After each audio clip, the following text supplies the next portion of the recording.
For generations, Taihu Lake has provided a home and livelihood. Wang Xiaodong's family was one of the first to try aquaculture. Today, that's still their major source of income.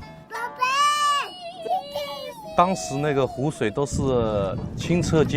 I was a boy, Taihu Lake used to be so crystal clear that we could see small fish and shrimps. There were huge quantities. Now there are fewer and fewer fish in the water.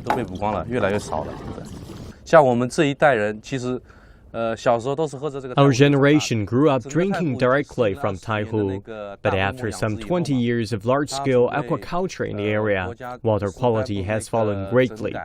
In some areas that lack supervision and control, water quality is quite bad, with vegetation overgrowth. Aquaculture is a major source of pollution. Feed and excessive nutrients are the culprits. The government ordered most of the crab culture to shut down and banned the use of chemical fertilizers in farming. For Chinese, Taihu means the great delicacy, hairy crab. Wang Xiaodong's crab farming is now less than a tenth of what it once was, and so is his income. His worst fear is that the trend will continue. I feel great pressure in life that I'd have to give up all my crab culture. We should try our best to keep the water clean so we can continue aquaculture in the future. Taihu Lake used to be famous for its water quality, but the fast agricultural and industrial development, as well as population growth, resulted in massive algae blooms in 2008. The government spent heavily to treat pollution, but the deteriorating situation here has changed the way of life. A healthy ecosystem will support Taihu's biodiversity. This vegetable, chuncai, is just one example. Its English name is water shield. Chuncai is used in traditional Chinese medicine, and the soup is a local speciality. Farmer Ye Hongxing has been growing it for some 20 years. His production base is only 40 kilometers from the algae zone. But while demand is growing, production is shrinking. Chuncai symbolizes the hard work to clean up the lake. It now only grows in restricted areas.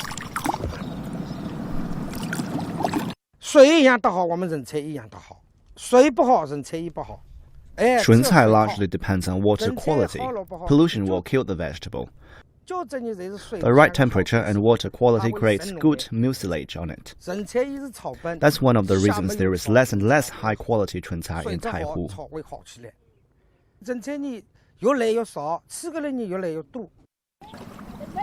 Ye Hongxing's worry is pollution without governance. He spends most of his time supervising water quality at his base. He dreams of creating a big brand, unlike chuncai, that depends on the water. Once, it was the most polluted lake in China.